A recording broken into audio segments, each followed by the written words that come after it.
Глава 141. Пришествие фонографа. Вечером в учебный центр пришло около 40 человек. На телах юношей и девушек были бесчисленные раны. Они были избиты до черных синяков. У всех были подавленные лица и вялые взгляды. Увидев это, Нангун Юнь вскинула брови и сказала: «Что произошло?» «Извини, старшая. Я больше не могу терпеть, я хочу уйти». Способный юноша был полон сожаления.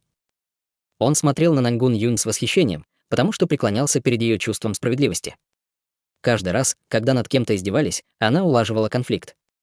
Вот только другого пути не было, у последователей Нангун Юнь не было ни одного спокойного дня. Каждый день им бросали вызов, что уж говорить о подковерных интригах. Такая жизнь означала постоянные беды. Хотя старшая давала немало, у него все равно не было выбора, он мог лишь уйти.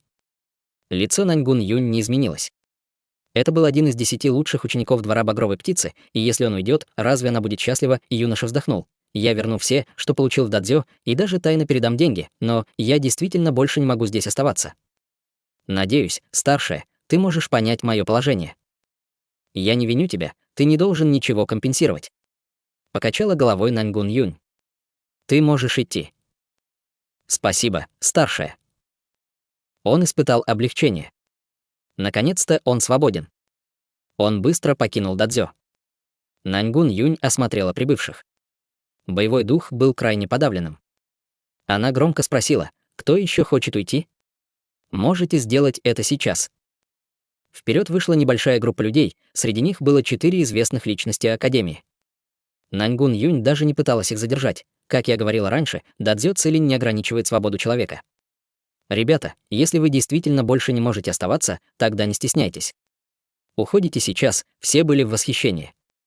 Однако четверть человек уже ушла. Осталось около 30 человек, лицо каждого было в черно-голубых синяках, а выражения у них были грустными. Их боевой дух был очень низким, и они не знали, сколько еще смогут продержаться. Неплохо, она ожидала, что людей останется гораздо меньше. В основном, это произошло из-за присоединения Юнься, что немного повысило общий боевой дух, иначе бы ушла как минимум половина. Всем сесть. Нангун Юнь села на подушку и скрестила ноги. Сбоку от нее стояли Чутянь и Юнься. 30 человек сели. Хотя их осталось мало, каждый из них был непрост. Самый слабый из них достиг пика 9 уровня совершенного тела, а несколько достигли даже 1 и 2 уровней пробужденной души. Мало того, что Нангун Юнь была очень красива, она была еще и сильной и очень прямолинейной. Она была харизматичным талантом семьи Нангун. Темп ее роста был очень быстрым, она превзошла в этом 90 человек. «Ребята, вы жалеете, что последовали за мной?» «Нет». Нангун Юнь удовлетворенно улыбнулась. «Всех вас оскорбляют, но я рада видеть, что многие остались здесь. Вы все очень хорошие. Вы прошли испытание. С этого момента вы официально присоединяетесь к залу Цилинь». У всех был смущенный вид. Когда их дадзё Цилинь превратилась в зал, прошло столько дней, а присоединились мы только сейчас, Нангун Юнь продолжила. «Вы еще не осознали, но ваши судьбы уже начали меняться». Сказав это, она встала. «Сегодня я должна объявить кое-что важное». Нангун Юнь носила красный халат прямого кроя. Холмики груди торчали вперед, словно нефритовые копья, ягодицы были круглыми, словно персик, а бедра были стройными. Изгибы ее фигуры были идеальными. Огненная аура, горящий взгляд, самодовольство и сексуальная привлекательность лишь усиливали ее ауру старшей. Позвольте сначала спросить, хотите ли вы стать сильнее? Все с тревогой переглядывались. Да. Конечно, хотим. Нангун Юнь яростно выкрикнула, громче. Старушка не слышит вас. Яростная аура старшей всех шокировала, и они тут же закричали «Да». Хотите заработать большое количество золотых монет? Да. Хотите быть выше и почетнее 1000 человек? Да. Хотите узнать сильнейшие культивационные методы и восславить своих предков? Да. Сегодня я буду с вами откровенной. Пока вы следуете за мной, вы сможете всего этого достичь. Под руководством Нангун Юнь неуверенность растаяла, все наполнились энергией. Юнься и Чутянь вытащили черное устройство и положили его на землю. Это был грубоватый предмет из стали. Он состоял из 2 частей. Нижняя часть была прямоугольным железным коробом, а верхняя часть выглядела как утренняя слава. Выглядел он не очень симпатично, однако конструкция казалась правильной. Детали были изготовлены на заводе, а соединяли их вручную. В чем же была странность? Наньгун Юнь подошла к Юнь Сяо и похлопала его по плечу. Все узнают этого человека. А у Юнь Сяо оказалось, что его плечо сплющило. Он сразился больше, чем с десятком человек, и одолел всех, удивив каждого из нас, но всего несколько дней назад он был отбросом, который только и знал, что есть и выпивать. Почему он так стремительно переродился? Юнь Сяо стало неловко. Выразилась она очень невежливо. Что она имела в виду, говоря «есть и выпивать», считайте меня блудным сыном. Зовите меня святым любви, хорошо, хотя я обещал быть последователем, разве не заслуживает последователь хотя бы немного уважения? Верно, Юнь Сяо проглотил обиды, ведьма рядом с ним была не тем человеком, которому можно было возражать. Здесь было несколько человек, с которыми сражался Юнь Сяо. Мало того, что Юнь Сяо переродился, он еще и дал им советы, которые немного помогли. Была ли у силы Юнь Сяо особая причина? Наньгун Юнь поняла, о чем все думают. Неужели вы не думаете, что его прогресс слишком стремительный? Вы хотите быть, как и он, в центре внимания. У нас есть шанс. Все тут же разволновались. Неужели загадочная техника действительно существовала? Наньгун Юнь указала на черное устройство. Это ваше будущее. А теперь пусть нам представится Лу Жень. Вперед вышел юноша, одетый в синие одежды, у него на спине висел длинный меч. Если бы Наньгун Юнь не попросила его выйти вперед, никто не обратил бы на него внимания. Чу Тянь спросил: «Хочу спросить вас всех, вы слышали о человеке по имени Чу Тянь? Вы слышали о торговом чуде?» Чу Тянь. Торговое чудо. Я его знаю. Тот легендарный юноша. Юноша и девушка не скрывали своего волнения. Как они могли о нем не слышать, электролампы, доставляемые из города Южного неба контрабандой, стоили в 4-5 раз дороже начальной цены. Что касается таблеток очищения ЦИ, то каждая стоила несколько десятков тысяч золотых монет. Это были шедевры торгового чуда, а Чу Тянь был еще более невероятным. Он избил молодого мастера Небесного Волка и заставил Еуда признать поражение. Он был могущественным и легендарным юношей. Хотя он не был гражданином центрального государства, он был кумиром многих юношей центрального города. Некоторые даже сравнивали его с 4 молодыми мастерами. Чу Тянь слабо улыбнулся. «Хорошо, что вы слышали о нем, но вы знаете ли что Чу Тянь — глава торгового чуда? Что касается вашей старшей Наньгун Юнь, то на самом деле она — один из высокопоставленных сотрудников торгового чуда, все были потрясены». Это объясняло, почему никто не мог ее победить. Чу Тянь вернулся к основной теме. У каждого есть безграничный потенциал, а под верным руководством за один день можно продвинуться на 1000 ли вперед. Жаль, что талантов много, а учителей мало. Судьба несправедлива, и все рождаются в разных ситуациях. Некоторые рождаются с золотой ложкой во рту, а другие рождаются ни с чем. Бесчисленные люди могут вершить великие дела, но без верного руководства они исчезают, так ничего и не добившись. Верно, абсолютно верно. В центральном государстве насчитывалось больше 100 миллионов жителей. Неужели ни один из них не мог сравниться с молодыми мастерами? Вдруг у кого-то был врожденный талант? У бедняков не было возможности практиковаться и изучать хорошие культивационные техники. Не говоря уж о лучших ресурсах и руководстве лучших учителей. Лучше всего торговое чудо делает одно — меняет взгляды людей. Оборвал их мечты Чу Тянь. Юнь Сяо был первым, кто остался лишь в выигрыше. Будут и второй, и третий. Бесчисленное множество. Каждый ощущал, как кипит его кровь. Неужели с Юнь Сяо произошло именно это? Чу Тянь указал на странное устройство и сказал: «Этот предмет — последний шедевр торгового чуда, подарок, который старшая Наньгун Юнь привезла в центральное государство для всех вас. Таинственный фонограф». Странно. Почему они не слышали о нем прежде? Этот фонограф основывался на том чертеже, который Чу Тянь поручил Тун Сяо Юй. Вчера вечером он передал проект Цзин Хао и заставил его создать его на фабрике. Делали его наспех, поэтому выглядел он не очень хорошо, однако на функциональность это не влияло. Не нужно лишних слов. Пусть все просто попробуют. Чу Тянь достал откуда-то диск. Диск был изготовлен из магнитного звукового камня и достигал в диаметре около 20 сантиметров. Поверхность была исписана рунами, которые никому не были знакомы. Чу Тянь продемонстрировал каждому диск, а затем подошел к фонографу. Он аккуратно поместил диск на устройстве, вложив в углубление. Оно тоже было покрыто рунами. Когда руны диска и углубления совместились, начал разгораться источник энергии, расположенный в диске. Энергия освобождалась, и он медленно поворачивался. Из бутонообразного рупора раздался звук. Фонограф начал издавать низкий, глубокий и хрипловатый голос. «Привет всем!» Все были потрясены. Черт! Эта машина может говорить. В ней сидит дух. Нет, внутри определенно человек. Я слышал, что некоторые расы такие крохотные, что могут поместиться даже в такую коробку. Все переговаривались. Это зрелище было для них непостижимым. Кто бы мог подумать, что диск продолжит вращаться, а глубокий, низкий голос будет говорить дальше. Сегодня мы поговорим об улучшении духа. Фонограф медленно кружил диск. Зал полнился звуками. Все смотрели на него, распахнув глаза. Челюсти отвисли так, что каждому в рот можно было засунуть яблоко. Не может быть, устройство умеет обучать. Чутянь коснулся бока механизма и выкрутил звук на максимум, чтобы все отчетливо слышали голос. Духовная энергия — корень силы культиватора, однако культиваторы умеют лишь увеличивать количество духовной энергии, но не знают, как повышать ее качество. Если лишь увеличивать ее количество, то духовная энергия будет загрязненной, а примеси будут оседать в меридианах, нанося внутренний ущерб и создавая хронические болезни, улучшение духа. Неужели это возможно? Все немедленно прислушались. Все знали лишь про увеличение духовной энергии, но никогда не слышали, что духовную энергию можно улучшать, что это может принести им невообразимую выгоду. Обсуждения затихли, потому что, затаив дыхание, внимательно прислушивались. Урок увлек их меньше, чем за 2 минуты. Потому что то, чему их учил этот человек, было слишком значимым. Он ссылался на классиков, однако объяснял глубокие знания на очень простом языке, и осмыслить это мог каждый. Не говоря уже о тех, кто здесь присутствовал. Это потрясло даже Наньгун Юнь и Юнь Ся. Это были хорошие, очень хорошие слова.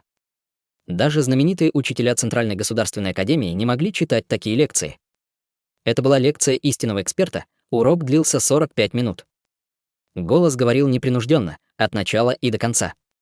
Каждое слово несло смысл и стояло на своем месте. Умение перерабатывать энергию источника не только улучшает культивационный фундамент, но и напрямую увеличивает боевой потенциал, делает духовную энергию более гибкой и ускоряет прогресс. Надеюсь, все серьезно отнесутся к улучшению духовной энергии, не будут фокусироваться исключительно на увеличении возможностей. Как известно, поспешишь, людей насмешишь, урок подошел к концу. Когда звук утих, все остались сидеть в оцепенении, ничего не говоря в ответ. Неизвестно, кто начал аплодировать первым. Каждому казалось, будто он очнулся ото сна и тут же принялся хлопать. Раздались пылкие аплодисменты, которые медленно становились все громче и теплее. Словно они ожидали, что человек в коробке услышит их. Вдохновляет, захватывает, недовольство и разочарование полностью исчезли. Их сменил этот невероятно приятный сюрприз, это было отменное изобретение. Это было изобретение, определяющее эпоху.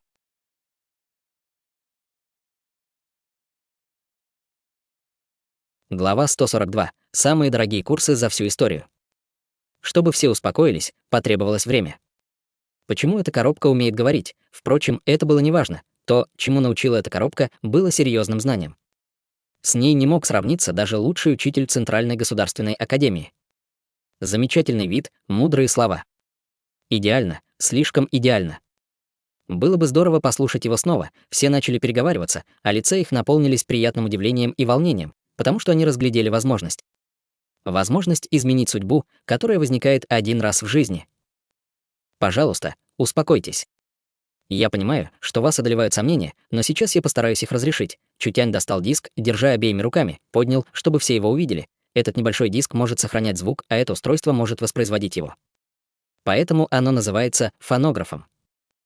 Фонограф — отличное название, действительно отличное название. Договорив, Чутянь щелкнул пальцами. Юнь Ся быстро достал подноса, на котором лежало больше 20 дисков из магнитного звукового камня. Каждый диск записан лично Чутянем. Они содержат анализ культивационных техник, инструкции к боевым искусствам и знания об алхимии, создании массивов и других областях. И это лишь вершина айсберга. Вы хотите услышать учение Чутяня? Хотите кусочек мудрости Чутяня? Хотите получить знания Чутяня? Небеса даровали вам эту возможность. Уже через неделю, проведенную в зале Цилинь, вы возродитесь, это будет беспрецедентное перевоплощение. Никаких сомнений, в этом месте ваша судьба изменится. Зал Цилинь будет заниматься преподаванием. Однако этим наши услуги не ограничиваются. В будущем, по мере развития учебного зала, мы будем открывать новые учреждения. Чтобы создать хорошую учебную программу, нам нужно увеличить силы и развить наш культивационный фундамент. Мы создадим самую сильную учебную организацию за всю историю. Если Юнься смог переродиться, вы тоже сможете. У всех покраснели глаза, раздались дикие аплодисменты. Их переполняло волнение. Юнься переродился всего за несколько дней.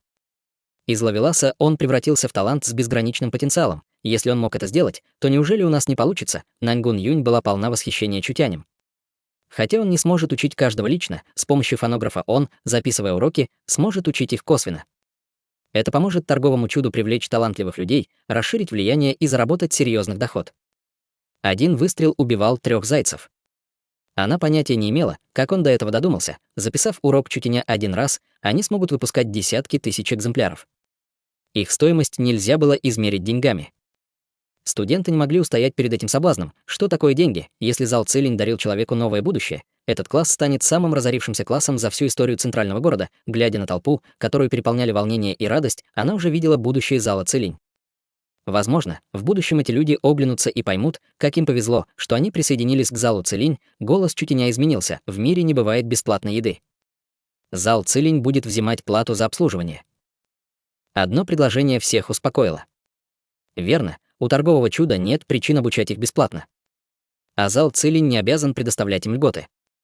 В будущем зал Цилинь откроет множество курсов, и каждый будет иметь свою цену. От 10 тысяч золотых монет до 500 тысяч золотых монет. Что, от 10 до 500 тысяч золотых монет за один курс не мог столько стоить, даже если бы их учил сам Юнь Тяньхэ. Чутянь продолжил: не смотрите на высокую цену. Курс, который вы прослушали сегодня вечером, стоил 10 тысяч золотых монет. А ведь есть информация, которая стоит гораздо дороже. Иногда курсы будут рассказывать о новых технологиях, которые еще не появились на континенте. Выгода будет превышать цену в 10 или даже в 100 раз. Урок, который они только что услышали, стоил 10 тысяч золотых монет и оказался уроком низшего уровня. Он был в 100 раз лучше, чем уроки всех учителей Центральной государственной академии. Насколько ценными будут самые дорогие курсы, в центральном городе никогда прежде не видели фонографа. Он был бесценным сокровищем сам по себе, поэтому цена была вполне разумной. Естественно, вы старшие зала Цилинь, поэтому на вас действуют особые условия. Присоединившись к залу Цилинь, вам нужно будет заплатить вступительный взнос в размере 100 тысяч золотых монет. А 1 000 000 золотых монет сделает вас полноправным членом зала Цилинь, которые могут пользоваться льготами. 100 тысяч вступительного взноса людям, которые в будущем захотят присоединиться к залу Цилинь, придется заплатить по меньшей мере 100 тысяч золотых монет. В Центральной государственной академии не было организации, которая посмела бы взимать такую плату. Это было безумие. Члены зала Цилинь будут иметь право слушать курсы среднего и высшего класса. Поскольку зал Цилинь лишь начал развиваться и срочно нуждается в расширении, мы предлагаем награды.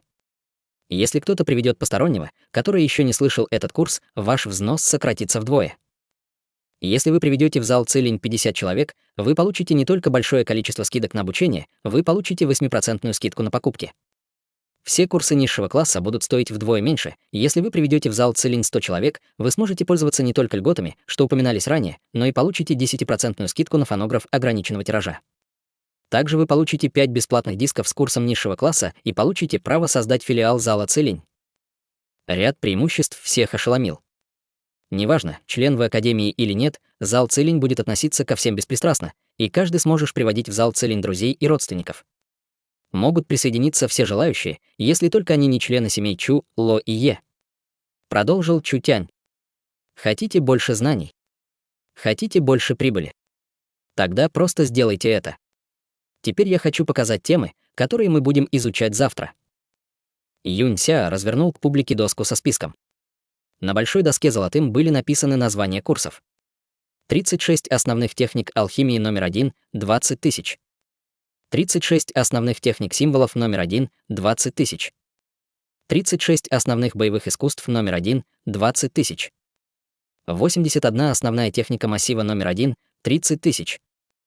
30 основных методов культивации, первая часть номер Роин — 80 тысяч. Самый дешевый курс здесь стоил 20 тысяч, а самый дорогой — 80 тысяч. Все заметили, что все эти курсы были частью серии. В одной серии было больше 10 разных курсов. Каждый курс стоил денег, так какова же была цена всей серии, лишь посчитав это, все покрылись холодным потом. Но они не испугались, а скорее разволновались. Возможность — это была великая возможность, чем больше серия, тем больше знаний.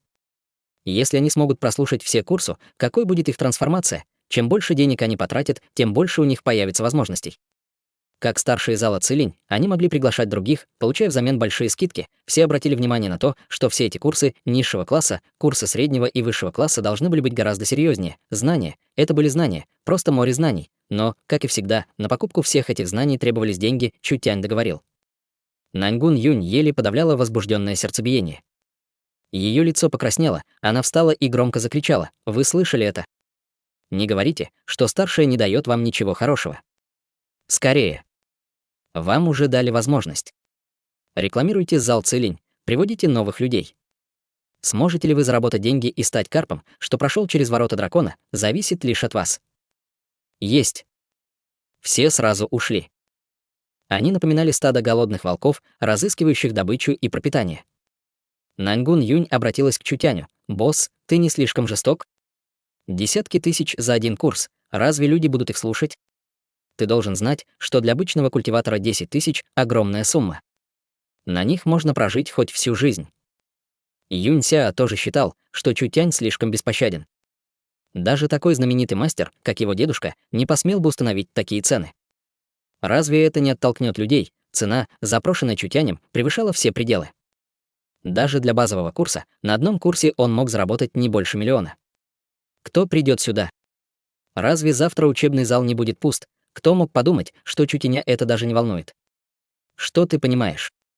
Тратить кучу денег, чтобы прослушать мои курсы, было бы слишком странно. Конечно, я хочу обучать их знания более высокого уровня, но разве можно летать, если еще не научился ползать? Хватит говорить глупости. Лучше сосредоточьтесь, следующие несколько дней будут напряженными. Зачем только мы стали твоими подчиненными? Они могли лишь послушаться.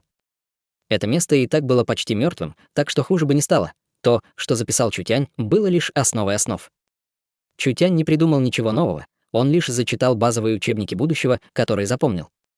Вот и все. Однако он все же осмелился установить на диске такие высокие цены. Конечно же, доверие Чутяня было оправдано, содержание этих учебников, выстраданные знания бесчисленных ученых десятков тысяч лет. Даже базовый учебник содержал в себе мудрость 30 тысяч лет. В эту эпоху массивы, руны и формулы, содержащиеся в нем, были бесценны, Чутянь продает их слишком дорого. Это было совсем недорого. Чутянь создал зал Цилинь, чтобы зарабатывать деньги и набирать талантливых людей. Он готовил торговое чудо к войне, чтобы проложить путь вперед. Конечно, хотя он еще не вышел на сцену, его планы были масштабными. Он определенно привлечет внимание многих семей центрального государства, однако избежать этой проблемы было невозможно, Чутянь был готов. В конце концов, все придет, так чего ему бояться.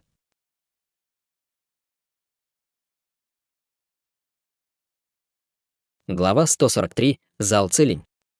Покинув зал Цилинь, Джао Кунь, полный волнений, шел домой. Фонограф был изобретением эпохи. Он был еще более поразительным, чем электролампы. Джао Кунь был потрясен до глубины души. Знания, записанные на этих дисках, на тысячи лет опережали знания Академии. Он не мог дождаться, чтобы услышать все. Я был прав, когда находил это странным. Как этот ублюдок Юнь Ся мог так быстро продвинуться вперед? Если бы у меня были такие ресурсы, я бы не проиграл ему. Джао Кунь родился в бедной семье. У него не было богатых родственников, которые могли бы его поддержать. Обучение было таким дорогостоящим, что даже если бы он продал все, то у него не было бы возможности заплатить. Джао Кунь не желал отставать от остальных, подавить человека нельзя. Должен быть какой-то способ, рядом с ним упали несколько камней, и Джао Куня мгновенно окружило множество силуэтов. Плохи дела, Джао Кунь обернулся, чтобы сбежать. «Эй, эй, эй! Старый мастер долго ждал тебя». Мускулистый мужчина с холодным выражением лица стоял перед ним, преграждая путь. У остальных 6 человек были сильные ауры экспертов. «Ван Мэн, что ты делаешь?» Ван Мэн был 26-м учеником Лазурного дракона, а Джао Кунь был 26-м учеником Багровой птицы, но несмотря на один класс, Ван Мэн был намного сильнее Джао Куня. Двор Багровой птицы был самым слабым из 4 дворов Центральной государственной академии. Эксперты Багровой птицы не могли тягаться с экспертами других дворов. «Что я делаю?» Ван Мэн громко хрустнул пальцами. Так громко, словно у него сломались кости. Дьявольски улыбаясь, он смотрел на Джао Куня. «Я уже говорил, что тебе лучше не возвращаться в зал Цилинь. Если я не накажу тебя, то как ты будешь меня слушаться?»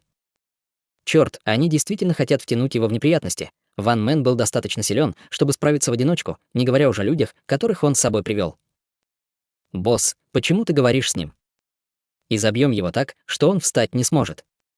Посмотрим, посмеет ли он ослушаться снова. Братья Ван Мэна рвались в драку. Я не могу уйти. Чжао Кунь был готов пожертвовать всем, он решительно закричал. Моя жизнь ничего не стоит. Если у вас есть навыки, так начинайте. Ван Мэна переполняло любопытство. Неужели ты вдруг поглупел? Разве мы не просим тебя просто покинуть организацию? Будто мы хотим, чтобы ты убил собственного отца. Ты ничего не понимаешь. Как ты посмел сказать это мне? Вышел из себя Ван Мэн. Чжао Кунь громко закричал: «Ван Мэн! Используй свой мозг и подумай, почему Юнь Сяо так хвастался перед двором багровой птицы? Почему Юнь Сяо открыто вступил в зал Цилинь? Он рекламировал зал Цилинь. Ван Мэн не мог понять, рекламировал. Зачем? 3 дня Юнь Сяо занимался в зале Цилинь, а потом переродился. Сражаясь с ним, сложно продержаться даже 2 удара.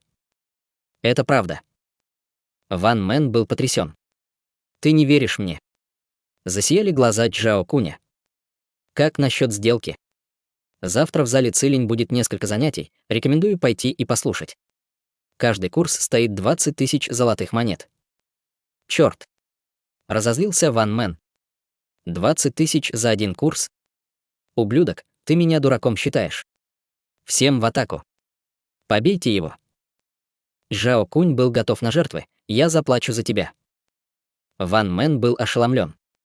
20 тысяч золотых монет, хотя это было не так много, но не так уж и мало. Такую сумму не мог заработать даже культиватор совершенного тела. А культиватор пробужденной души мог купить на них эликсир и стать сильнее. Чжао Кунь сказал: «Я дам тебе деньги.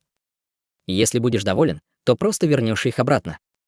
Если не те, то можешь не возвращать ничего». Он серьезно, все были поражены. Курс, стоящий 20 тысяч золотых монет, должен был быть на уровне знаний высших ученых центрального города. Значит ли это, что в зале Цилинь скрывается загадочный эксперт? Учитывая то, как Юнь Сяо изменился всего за 3 дня, это было вполне возможно. «Брат Мэн, что нам делать?» «Думая, мы можем попробовать». В конце концов, перемена Юнь Сяо была слишком странной. Раз этот идиот платит за нас, можно пойти и послушать. Братьев Ван Мэна переполняло любопытство. Как и сказал Чутянь, знания соблазняли учеников Центральной государственной академии куда лучше, чем деньги. Хорошо. Мы попробуем.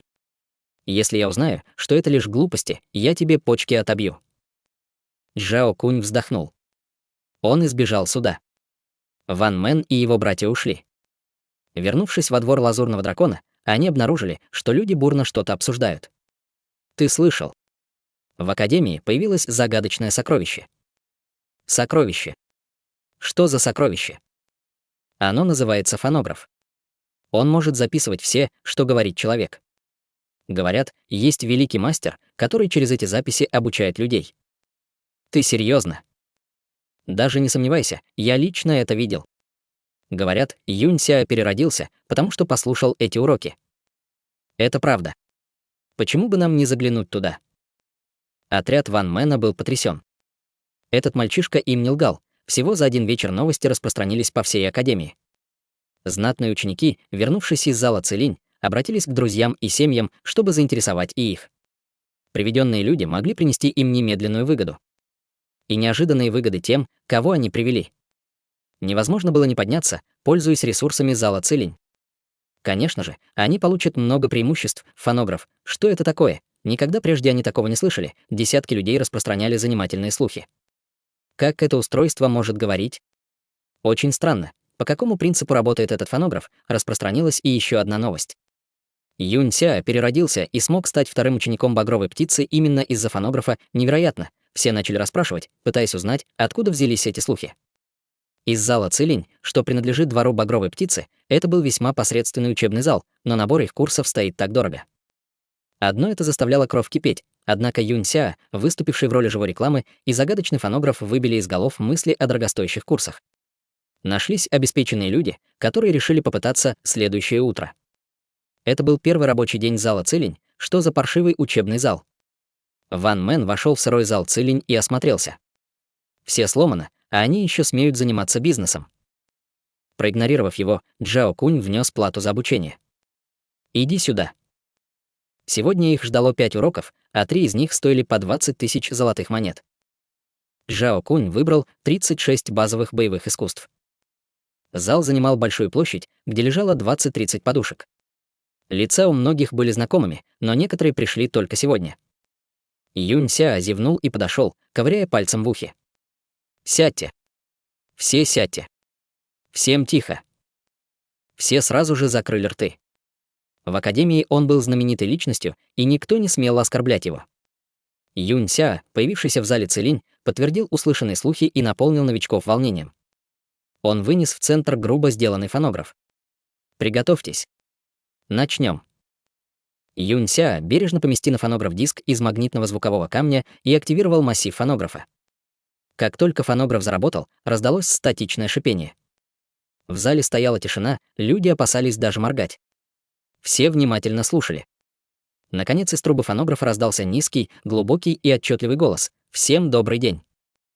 Ван Мэн и остальные новички потрясенно выпучили глаза, словно увидели призрака. Это слишком странно. Этот механизм действительно мог говорить. Люди, родившиеся в эту эпоху, даже сломав голову, не поняли бы, как он работает. Сегодня мы обсуждаем тему 36 базовых боевых искусств. Культиваторам нужна боевая мощь, как же эффективно ее увеличить? Вы уже знакомы с максимумом боевой мощи, на который вы способны. Этот урок расскажет вам о проблемах базовых боевых искусств. Диск на фонографе медленно вращался. Время словно замерло, на лице каждого был написан шок. Этот отчетливый низкий голос, наполненный магнетизмом, исходил из трубы, похожей на цветок. Он говорил о сути боевых искусств и даже некоторых боевых техник. Также он говорил о различных боевых искусствах, разбирая каждый этап и улучшая их. Удивление Ван Мэна постепенно превратилось в приятное удивление, а потом и вовсе в шок. Сначала он был полон презрения. В чем смысл изучения базовых боевых искусств? Разве не это все делают уже тысячи лет? Разве их можно сильно изменить? Когда голос из фонографа дал подробное объяснение, Ван Мэн тут же понял, что в этих базовых боевых искусствах было много скрытых техник. Эти, казалось бы, простые и распространенные боевые искусства на самом деле были сложными хитросплетениями. В этот миг Ван Мэн понял, что базовые боевые искусства, которые он изучал столько лет, нельзя назвать даже грязью. Они были полны ошибок, немыслимо, невероятно. Ван Мэн слушал с возрастающим волнением. Голос, исходящий из фонографа, напоминал голос старого мастера. Ни одного лишнего слова, каждое словно было полно мудрости. Каждое слово превосходило все, что он прочел в книгах. Это была совершенно новая система культивации. Ван Мэн задыхался от переизбытка эмоций. Он словно открыл новый континент. На этом сегодняшний урок закончен. Если хотите узнать больше, обратите внимание на трансляцию второго урока по теме 36 базовых боевых искусств. Второй урок представит вам несколько классических техник, которые позволят легко контролировать сражение. До встречи. Это конец. Как он мог подойти к концу? Почему ничего нет? Продолжайте. Встал Ван Мэн. Я заплачу вам. Юнь Ся, сидящий рядом с фонографом, прищурился. Черт возьми, ты думаешь, что можешь слушать, просто швыряясь деньгами? Думаешь, ты смотришь бордельное шоу? Проваливай. Ван Мэн с тревогой почесал затылок. Это было слишком мучительно, сказанное было слишком значимо, от шока он почти ничего не услышал. Придя в себя, он почти ничего не смог вспомнить. А знать это было необходимо. Урок казался очень простым, но много информации предстояло изучить тщательно. Жао Кунь встал, держа в руке тетрадь. «Ты записал». Ван Мэн глянул на тетрадь и увидел, что она заполнена полностью. Он был похож на мужчину, который съел несколько фунтов афродизиака и вдруг увидел женщину. Взволнованно вскочив, он попытался выхватить тетрадь. Быстро. «Дай посмотреть». Мастер дал много теорий, которые содержат тайные знания. Чтобы переварить информацию, мне нужно несколько дней. Почему я должен отдать ее тебе? Жао Кунь даже не собирался помогать ему. Ты хоть знаешь, сколько стоит эта информация? К тому же, я оплатил тебе урок. Ван Мэн громко закричал. Черт возьми. Что такое 20 тысяч? Разве ценность этой информации можно измерить деньгами? Она невероятно редка. Ты хочешь денег?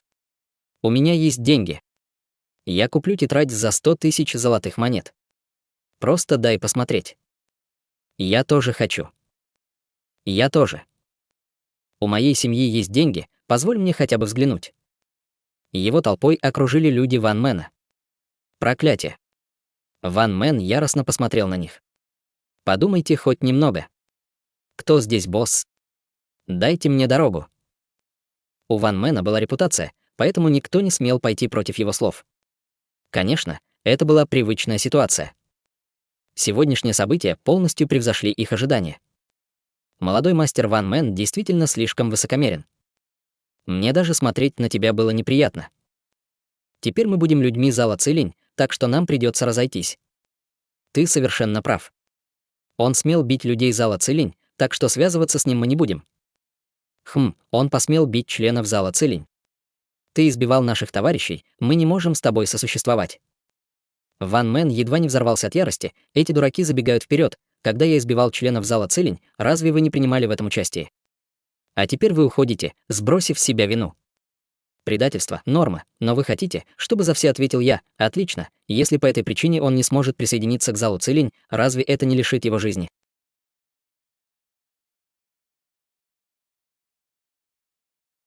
Глава 144. Популярность. Верно. Это он в прошлый раз избил меня. Их окружали сердитые взгляды старших учеников зала Цилинь. Как они могли отпустить его? Этот парень избил многих членов зала Цилинь, поэтому зачем просить сестру Наньгун позаботиться о нем? Он действительно осмелился прийти на урок в зал Цилинь. Ван Мэн паник. Подождите, подождите. Это ошибка. Меня ввели в заблуждение, именно поэтому я поступал так глупо. Хватит болтать, просто гоните его. Ублюдок. Не желаем тебя видеть. Ван Мэн суетился, как муравей в огне. Если бы ему отказал обычный зал, это было бы неважно, однако знания зала Цилинь с легкостью могли изменить его судьбу. Как он мог отказаться от этого? Я возмещу вам ущерб и медицинские расходы. Если этого недостаточно, я позволю даже избить меня. Все будет в порядке, если только я вдруг не стану калекой или не погибну. Изо всех сил старался Ван Мэн.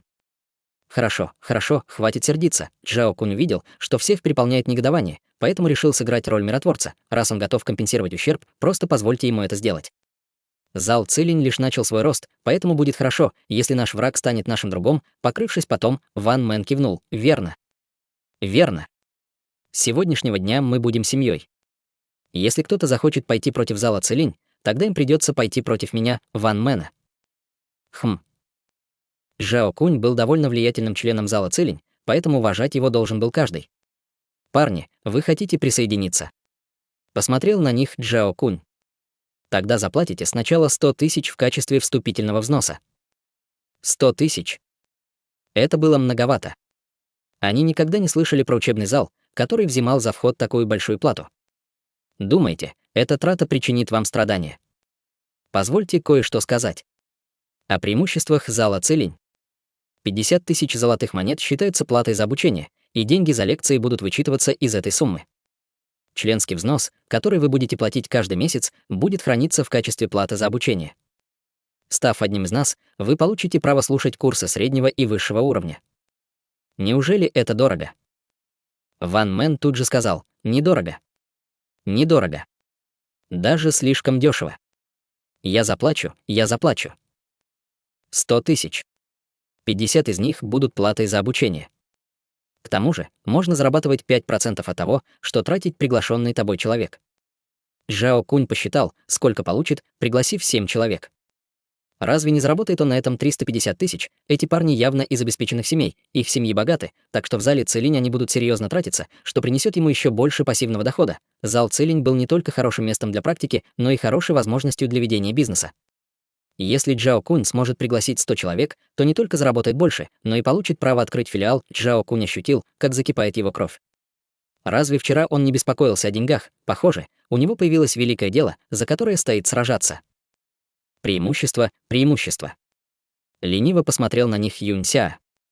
Старшая решила, что каждый месяц будет проводиться курс, слушать который смогут лишь члены зала. Обычные участники получат 20% скидки. Наш зал Цилинь только начал развиваться, наши ресурсы ограничены, поэтому количество членов будет ограниченным. Возможно, если вы опоздаете, у вас не будет возможности присоединиться, поэтому если можете, то регистрируйтесь. Что, членские квоты? Почему ты раньше не сказал, что такое 100 тысяч? Ван Мэн с тревогой прорвался сквозь толпу и бросил на стол несколько золотых карт. Его лицо покраснело, он сказал: Я хочу вступить в зал Цилинь, все тревожно бросились вперед. Популярность предложения превзошли все ожидания, Юнь Сяо не удержался от радостной усмешки. Босс действительно дальновиден. Он с Наньгун Юнь беспокоились, что никто не придет, но в итоге люди, присоединившиеся к ним, намного превзошли все ожидания. Господи, если так и продолжится, но проценты, которые получит он и его сестра, окажутся ужасающей суммой, он изобразил непринужденное выражение лица. Чего вы беспокоитесь? По одному. В очередь. К залу Цилинь присоединились десятки человек, которые заплатили по 100 тысяч вступительного взноса. Многие оставили серьезный депозит, чтобы доказать свою решимость остаться в зале Цилинь, это действительно было иронично. Ван Мэну платили, чтобы он избивал членов зала Цилинь, желая подорвать его развитие. А в итоге он пришел на урок, оплаченный Джао Кунем, и без колебаний занял их сторону. Вот в чем была прелесть знания. Вот в чем была сила знания, сопротивляться ей было трудно, а она сводила людей с ума. Посчитав прибыль за этот день, Наньгун Юнь так разволновалась, что чуть не сплюнула кровью. Сегодня мы провели 5 уроков и зарегистрировали 30 человек, собрав 3 миллиона вступительных взносов и 1 миллион оплаты за обучение. Некоторые люди просто внесли плату за обучение, что в сумме составило 7 миллионов золотых монет. За один день они заработали 7 миллионов золотых монет, от страха Юнь Сяо чуть не потерял сознание, это был только первый день. Потенциал зала Цилинь раскрылся еще не до конца. К нему присоединится еще больше людей, и зал Цилинь достигнет вершины. Как здорово будет, если так продолжится и дальше. Увидев данные, Чутянь удовлетворенно кивнул. Немного лучше, чем я представлял, но завтра будет еще лучше. Для первой группы поставим ограничение в 300 человек, немного завысим требования. Я не хочу, чтобы в зал Цилинь вступило слишком много людей. Обратите внимание, что членов 3 великих семей мы не принимаем. Наньгун Юнь кивнула. Ты можешь расслабиться. Юнь Сяо, скажи сестре, что у нас могут быть проблемы, возможно, мы окажемся в опасности. Пусть она следит за людьми из 3 великих семей и сообщает, если что-то изменится. Понял. Как они могли не восхититься, увидев, каким способом зарабатывает Чутянь? Они никогда не видели, чтобы люди дрались и швырялись деньгами, боясь отступить даже на шаг, чтобы не упустить квоту. На следующий день зал Цилинь стал еще популярнее, чем вчера. На лекции зала Цилинь пришло больше 100 человек, но теперь стандарты были завышены. Не принимали тех, кто был слишком стар, слишком слаб или был членом одной из 3 великих семей, поэтому половине пришедших пришлось отказать. В тот день они заработали 8 миллионов золотых монет. Отвергнутых переполняла тревога. К счастью, зал Цилинь еще не открыл курсы среднего и высшего класса. Курсы низшего класса были доступны публике, но участие не приносило им преимуществ. Слишком долго это не продлится, слишком слабые вернутся домой, а вместо них найдутся те, кто будет соответствовать требованиям. Некоторые даже отказывались от фамилий 3 великих семей, становясь членами семьи Юнь. Они делали это, чтобы как можно скорее присоединиться к залу Цилинь. Всего за 2 коротких дня зал Цилинь заработал 18 миллионов золотых монет. 10% получали брат и сестра Юнь, 10 — Тун Ся Юй и Цин Хао, 10 — Наньгун Юнь, а 10 уходило на общее развитие. Остальная часть дохода отходила Чутяню неплохо. Его кошелек снова был полон. Но этого было недостаточно, деньги Чутяня больше не беспокоили. Когда зал Цилинь набрал первую группу, Чутянь определенно мог позволить себе купить элементаля. Члены зала Цилинь напоминали стаю голодных волков, которые днями рыскали по академии, за пределами академии, разыскивая тех, кто не принадлежал к великим семьям и соответствовал требованиям зала Цилинь. Они могли приятно удивить других и получить из этого выгоду. Так почему этого не сделать? Это заняло лишь неделю. В зале Цилинь было примерно 300 человек, соответствующих стандартам. Они заполняли небольшой зал почти полностью. Общий доход составил больше 40 миллионов золотых монет, и Чутяню осталось достаточно денег, даже после того, как он отдал часть партнерам. Прибыль, заработанная за первую неделю, превысила объем общей прибыли торгового чуда. Это не означало, что торговое чудо зарабатывало слишком мало. Просто зал Цилинь быстро развивался, это принесло очень высокий доход. Чтобы присоединиться, нужно было обладать талантом, навыками и молодостью. За неделю в зал Цилинь вступили лучшие ученики всех 4 дворов. Так что заработали они достаточно. Чтобы сохранить высокий уровень зала Цилинь, Чутянь прекратил принимать новых членов. Люди, которые слишком тянули с решением, могли лишь сожалеть. К тому же, мощный подъем зала Цилинь уже привлек внимание бесчисленных сил центрального государства. У каждого двора были таланты 4 великих семей. Что касается великолепия зала Цилинь, то великие семьи не могли не знать об этих слухах. Более того, зал Цилинь не принимал членов из семьи Чу, семьи Е и семьи Ло. Это явно указывало на то, что сотрудничать с великими семьями он не собирается. Боссом зала Цилинь была Нангун Юнь, человек торгового чуда, поэтому трудно было представить, что у них могут быть за отношения. Они не понимали, как залу Цилинь удалось так быстро подняться. Но если они решили закрепить враждебные отношения, разве могли великие семьи закрыть на это глаза? Поэтому 3 великие семьи послали гонцов и организовали тайную встречу. Видя, как развивается зал Цилинь, они понимали, что любое вмешательство, любые угрозы бесполезны. Объединившись, семьи могли оказать должное давление. Чего нам бояться? Центральный город — наша территория. Вероятно, семья Юнь тайно поддерживает зал Цилинь. Если 3 семьи объединятся, то они раздавят зал Цилинь. Что с этим сделает семья Юнь? Сделаем это вместе. Каждый из нас отправит по одному эксперту и решим все путем насилия. Мы должны позволить им расшириться. К тому же, нам нужно похитить их имущество. Торговое чудо закрепилось в городе Южного неба, и 3 великие семьи нервничали, но в дело вступил маркиз Божественного ветра, так что они не могли отправиться в город Южного неба и причинить Чутяню неприятности. Поэтому 3 семьи могли лишь пустить по центральному государству слухи, пытаясь опорочить Чутяня. Они уничтожили бы его репутацию раньше, чем войска Чутяня окажутся в центральном государстве.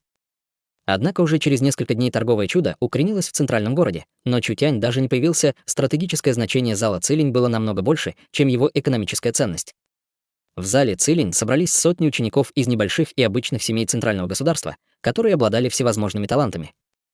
У торгового чуда были деньги, но не было талантливых людей. Как только зал Цилинь созреет, торговое чудо получит поддержку в виде талантов. К тому же, это даст им поддержку со стороны малых и обычных семей. Надо сказать, что этот шаг торгового чуда оказался правильным. Пробиваясь в центральное государство, им пришлось бы столкнуться со многими проблемами. 3 семьи поняли, что торговое чудо готово войти в столицу, но скорость была слишком быстрой. Компанию создали лишь 2 месяца назад, а они уже хотели попасть в столицу любой ценой. Их нужно задушить до того, как зал Цилинь укрепится, им придется не только уничтожить их, но и украсть все их технологии. Это была территория 4 великих семей, кто остановит их, если он начнут переходить границы? Пойдя на жестокость, они достигнут своих целей, как текущая река. Они демонстрировали решительный и неустанный настрой.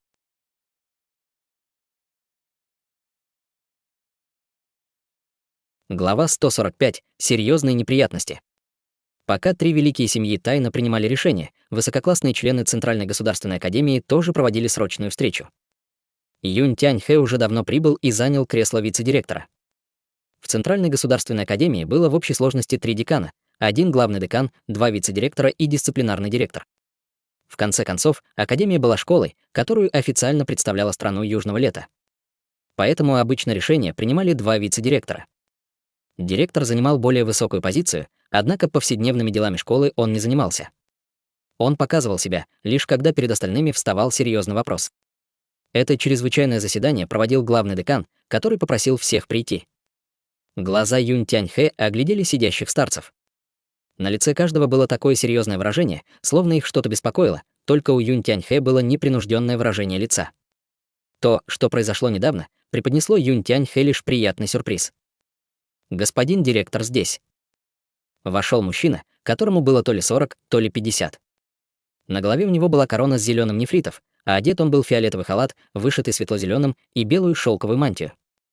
Смуглое лицо и правильные черты лица вкупе с бородкой придавали ему несколько мертвый и механический вид. Юнь Тяньхэ был просто вице-директором, который занимался административными обязанностями в сфере образования. У него была устойчивая репутация, в конце концов, в академических кругах центрального государства Юнь Тяньхэ обладал очень высоким статусом.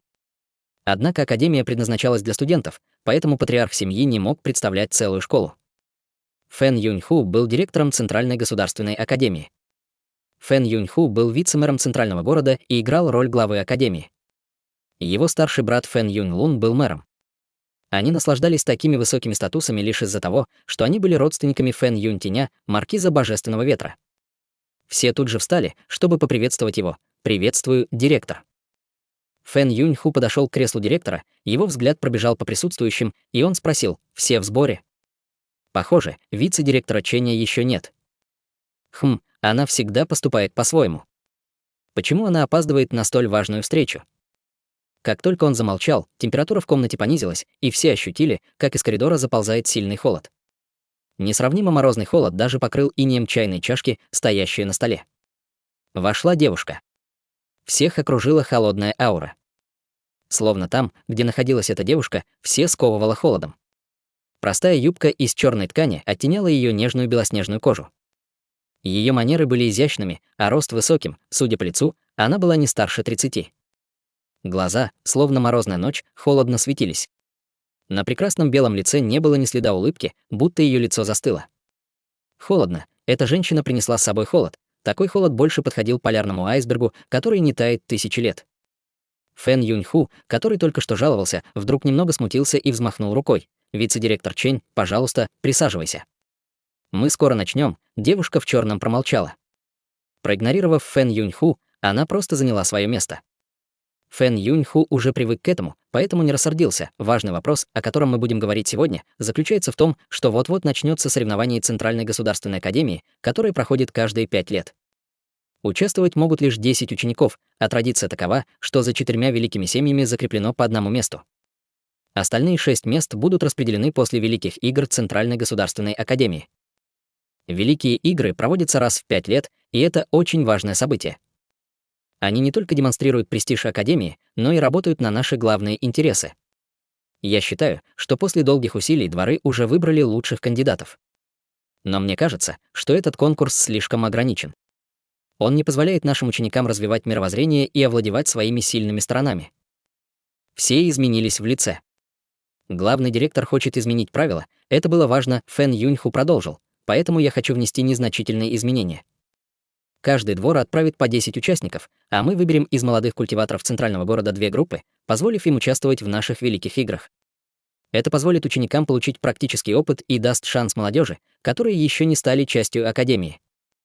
Директор не стал бы менять правила без причины. Причина должна была быть, но в чем она заключалась? Академия не испытывала недостатков в членах семей Чу, Ло и Е. Эта перемена не принесла бы им никакой пользы, потому что появление новых учеников лишь увеличило бы конкуренцию и повлияло на учеников. Хотя шанс этого был невелик, никто не мог дать гарантий. «Вице-директоры», — спросил Фэн Юньху, не дожидаясь, пока ответят остальные. «Как вы считаете?» Девушка в черном мягко произнесла: «Никаких возражений». Юнь Тяньхэ тоже не беспокоился.